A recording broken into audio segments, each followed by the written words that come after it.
ayaw ang taliwala, dili ikaw lang. Kaniktanan namang gyampo sa gamhanang ngalan ni Ginoong Hesus. Amen. Amen. Maayong hapon sa inyong tanan. May hapon.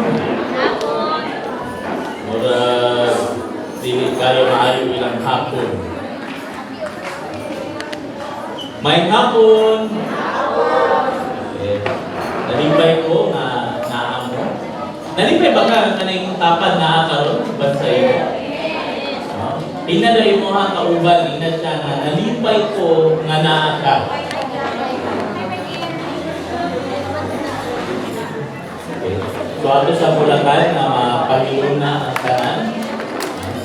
Before ka magpadayon sa Bulacan. Okay.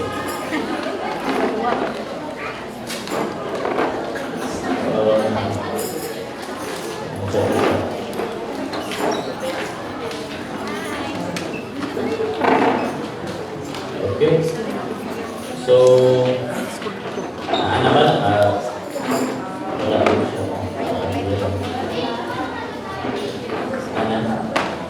Okay. So, inani ang ato ang topic karon actually. Nawala na po. Anyway, sige. Welcome to Blessed Hope Davila. Kita na ba yung first time na kaani? Wala. So all of these are nakabalik na or mga regulars na to. So welcome sa inyong tanan. And even sa mga nag-join sa ato karon nga naadya sa online, welcome to our service in the Blessed Hope Davila sa itong mga kaigsuunan. Naanin ha sa laylahing nasod sa kalibutan, sa laylahing bahin ng Pilipinas. Thank you for joining us. And sa inyong tanan na ani abot, welcome. Diba sa inyong magmahay-mahay mo ba? Sila lang ang gina-welcome pero ni welcome po sa ato tanan nga na. Amen? So, announcement lang gamay before that we will go to sa atong mensahe. Coming na ang July 26. So, I encourage everyone na mag-prepare na ta, especially sa coaches, sa itong mga life groups. Talagang na ay life groups din. Okay. Mumagunay mandato ni Bishop. Nga, tanan yun ng mga taga-blessed group, natin kay life group that you belong to. Mga kay grupo. So, mga life group, this coming July 26, that is the last Saturday of July, naatay mentoring session uban sa atong mga different pastors and different house churches and churches. So, katong isa ito naka-join atong last, katong Bringing Life Part 1. Okay, so thank you. I hope that you will also be joining us sa kaning coming na Bringing Life Part 2. Pastor, ako mo naka-appeal sa Part 1. So, di na lang mo join sa Part 2. Di ni siya connected. Lahi-lahi siya na topic. Okay? So, it's different. Last time, ang topic sa Bringing Life was about sa unsahon pagdala sa life group. Tama? Na unsaon gikan sa pag-reach out, hangtod sa unsa mga do's and don'ts, unsa ang 10 commandments. So that's what muna itong hisgutan. But this coming July 26, we will be talking a lot. Muna I hope nga tanang coaches, tanang Timothy na abit ka, because it will really help sa inyong pagdala sa inyong mga life group. Okay. Kasi topics na paghahisgutan. First, atong paghahisgutan din ha, kung unsa ba gayon, no? Unsa man pag-follow up. Okay, kung mabantayan ninyo, even sa atong mga life groups dire, ang pinakalisod, unsay pinakalisod i-follow up nga klase nga mga tao sa life groups. Mga, dili lang ba sliders? Kaling, unsa, babae, mama, papa, mga batanon, unsay pinakalisod patungahon? Alisod yung batanon. Ha? According sa atong statistics, kay data man ta, ang pinakalisod patungahon sa dili lang sa Blessed Hope Damilag, but sa tanan nga mga Blessed Hope churches, papa. Kaning mga papa, manilisod kay patungahon. Nga naman, Because ang mga mama manggod, ay lang, magkalain mga mama ha. Pero usually ang mga mama, ganahan mo na sila magtipok-tipok kay istoryahan dayon, sharing dayon. Kani magong mga papa, ang muna ang among oras, kwarta. Di ba? Manarbaho ni. Kung dili ni manarbaho, ting pakulay ni, kay ugma, trabaho na po. So if dili nimo makuha ang pamaagi unsaon para nga makuha nimo kasing-kasing sa mga papa, maglisod ka. And that is what is happening sa atong mga churches karon. Gawas, exempt lang sa Blessed of Damila. Exempt sa Blessed of Damila. Sa tanang house churches nato, less than 20% or less than 10, less than 10% sa ilahang churches ang members kay mga papa. Less than 10%. In other words, kung naay 50 nga gasimba, maayo na kung naay 5 anak papa. Nga naman, lisod lagi ang papa. But there is, isa sa atong speaker, isa sa atong topic is how, kung saon, para na ang mga papa mapatungagin nimo. Kaya nga nakita ng mga papa, no? Pag-abot sa life group, lisod patungahon. Pero pag basketball, makapangitag paagi. Diba? Paglaag sa barkada, makakitag paagi. Excited pa kayo. Nga naman, na yung mga butang, nga naaday din na, nga dili nato i-offer sa life group. So, naisa atong speaker, mag-share siya about yun sa niya. Because isa sa iyang, ang iyang life group is mga papa. And isa siya sa pinaka, kanang kumbaga, grabe ang iyang hatak sa mga papa. And I want him to share. Para nga kita po, makasabot po tayo isa. Because kung applicable siya sa mga papa nga lisod gani kaayo, how much more sa uban nga dili kay inanak na lisod, i-reach out. So he will be sharing about kung saan pag-consolidate, kung saan kaya bitaw mag-share ka sa gospel sa mga papa, kung saan nga ma-disciple sila. Kaya sa kita mga papa mong giniling, kabalo na po anak. Kung saan mo pag-reach out. Okay? So there will be a discussion on that. That's just one topic. Another topic is kaning unsaon. Diba? Apa naman ta dito? Sa unsaon pag-handle, pag-follow up. Another topic is about the importance of technology.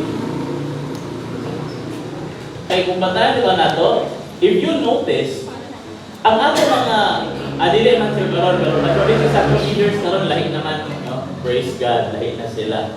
Ang ilang mga Facebook, mga born again na po. Praise God. Pero sa una, ang atong Facebook, lahi ba? Simba ka Domingo. Pagka Monday o Saturday na, imong Facebook, di siya born again. No? So, there are naigatudlo sa ato how to use. Dili lang na pang pastuluan taon sa pang monetize, dili monetize. But how to use your technology para na mas ma-improve ang inyong life group. May uban mga good, for example, i-share man na niya dito. May uban sa inyo nga akong ginatuluan diri so di sila ni masaktan. Like for example, when I say pag mag-life group gani mo and mag-post gani mo, is it enough? Moro ba na ako instruction? Kasi ba ito? Tag! Ang uban sa ito, saan ang tag, pastor? Pag yun yun, say mention. I-mention ninyo, say mention. Maklaro gini mo because even sa katapitang life group na poster nga akong i-share, ngayon ko please mention the people na inyong gusto mo uban. Dagan kayo nag-share sa post, dagan kayo nag-react, gamay na kayo nag-mention. Na naman, dili ka balo or dili ta inana ka interesado. But if you will be discussed, i-open na, tuluan ta niya, i-share niya sa ato unsa ka importante kani nga mga butang. You will learn. Sige, importante dahil isa ani nga mga pamaagi. So how to use technology for your life group? Nayuban? Tuluan mo yan sa paggamit ng AI. Mahilig man siya ana. No, nakana kang inyong mga nag-share mo, nag-imo mo inyong outline, then baluktot ang English. Pwede gamiton ng AI para makaroon na siya. Lahit na rin kayo yung Englishan. Diba? So, there are ways na atong matunan. And it is very important that we are willing to learn. Just yesterday, kami ni Pastor Chan, Pastor Chan na dito, mag-uban mi dito sa Pastors Fellowship and Mentoring. So, si Pastor Chan, klaro maganda nyo din kanang welcoming, mga amigo. Pero dito kami po, Pastor Bobby, di ay na ako, Pastor Bobby dito. Tapos sila Pastor Raji. Kung din Pastor Chan dito, anong mga nakuratan ko? Loner ko si Pastor Chan. Matong abayan din ako kay magbilong-bilong na sa kilid ba? So, we learned a lot dito no, about discipleship.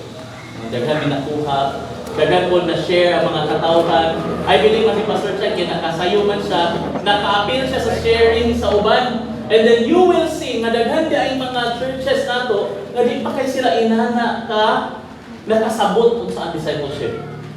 No wonder nga hindi po sila inana kapaspas mo grow.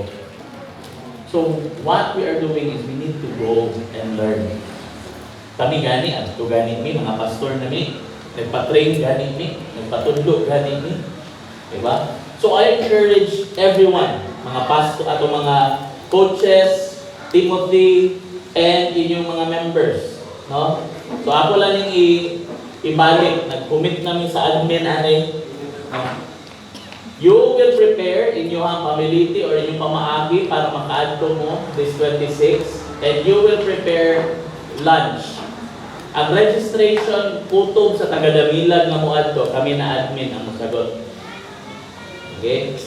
So, kung naay napulo ka buong muadto, so, ayaw pa ta mag-register, muandam ang admin ng 1,200. Pag naay 30 ka buong mo-appeal, andam ang admin ng 3,600. Kung naay 50 mo-appeal, andam is 5,000. 6,000. Inanami ka committed para nga kamo makatuon and for you to learn. Pero hindi po pwede nga among tanan. The same way nga ang mga churches po nato sa lain-lain nga mga lugar, dili po sila ilibre. They have to do their part. Okay? So tanan na gusto mo join, go to your coach. And if na siya coach, gusto ko mo apila na. Whole day sa Saturday, magsugod alas 8, mahuman alas 5. Okay? So ang inyo lang yung daloon, inyong paniod to, kaya ato aman is by church man ang ato ang food. So magsabot-sabot na rin ang leaders diri o sa pamaagi. And then, inyong water bottle. Pag-abot ninyo dito sa church, kami na tanan. Snack, coffee, mga notebooks, ballpens, kami na tanan. Okay? So, just make sure na naka-register ta. Nga naman, Pastor, because we are not accepting we are not accepting on the day registration. Kasi pasabot, Pastor, kung mag-decide ka na mo-join ka, the last will be July 24. 26 ang event. Dili na ta mo dawat sa 26 on the day na ay ka magpa-register. Nga naman, tungod ginamang ko tayo mga certificates na print. So gusto na mo, managit inyong names. No, nagit inyong names. So please, important yun. Ito, Pastor, ako magpa-register ko, ako gusto ko mo-join. Then, para makita nila ako kung mabuta ang inyong ngalan. Okay?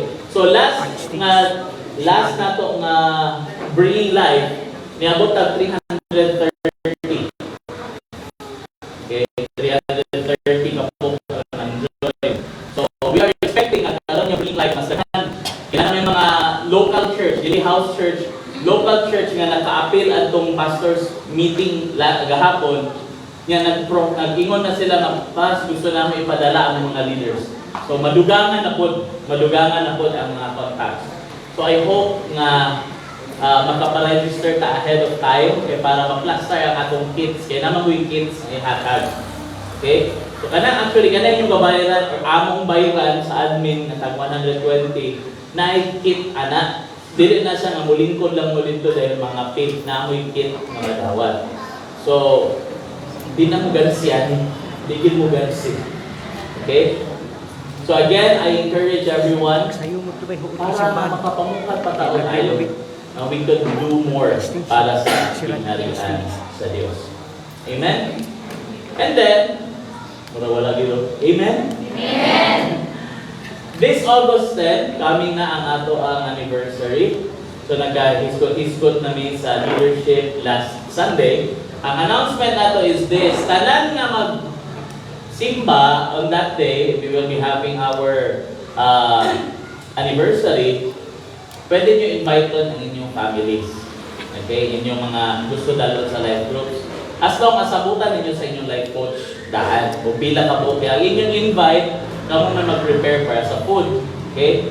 But at the same time, kita tanan dire, wala lay mag-anhi nga naka-jersey ha. Basig na yun ko, una-una nga basketball ang sunod. Dili. This is a Thanksgiving service. So, sa man natong suoton, kanang inyong formal or Sunday dress. No? So, ang mga worship team, ato na silang i-instructionan, ang silang suoton.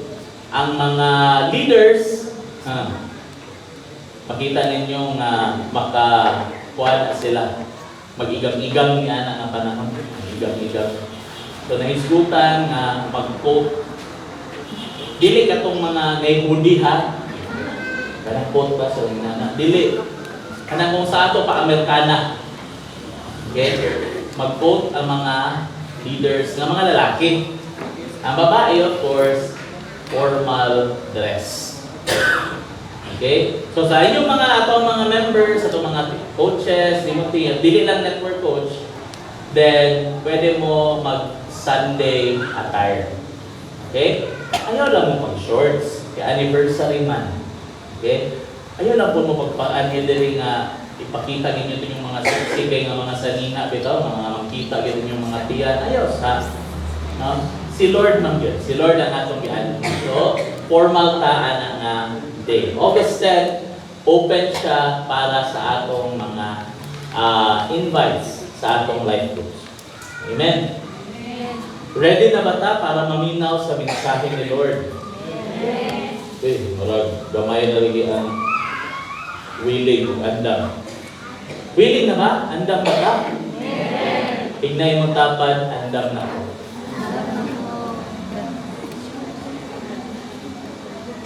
Gadaan, di ko aning uban. Ayun ako nga, ignay mo tapan, andam na ko. Gadaan, lagi kaya siya. Andam na ko. Yung tapan? Ngisihin mo, smiley ba? Andam na ko maminaw. Kasi pasabot ang andam na ko maminaw. Ay ko, disturbo ha. Okay, manay pasabot. Okay? So, natingala ko kay, actually, the topic na ako karon nga paggadal o i-prepare na ako is last time. Ang title is, are you using God or is He using you? Because sa tinunan na ilang daghan mga katawhan nga gagamito ng Diyos. Di ba? Daghan katawhan nga dili sila gagamito sa Diyos, but gagamito nila ang Diyos. But earlier today, na-meet na ako ni ulit din sa Cagayan ang atong isa ka disciple, sila magtiayon. No? I think Monday sila mag-bisita o niya. And I was reading, nag-gunwing, so istorya may naminaw ko sa ila ng life, sa ila ng parang. And then, God just led me to this passage.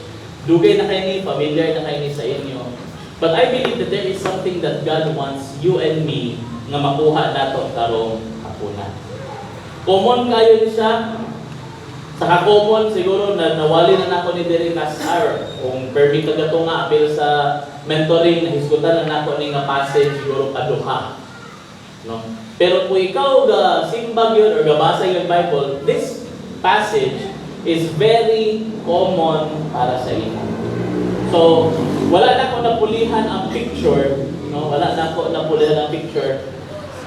Ang title is, do you have what it takes? Okay. Ayun na nyo i-mind ng picture.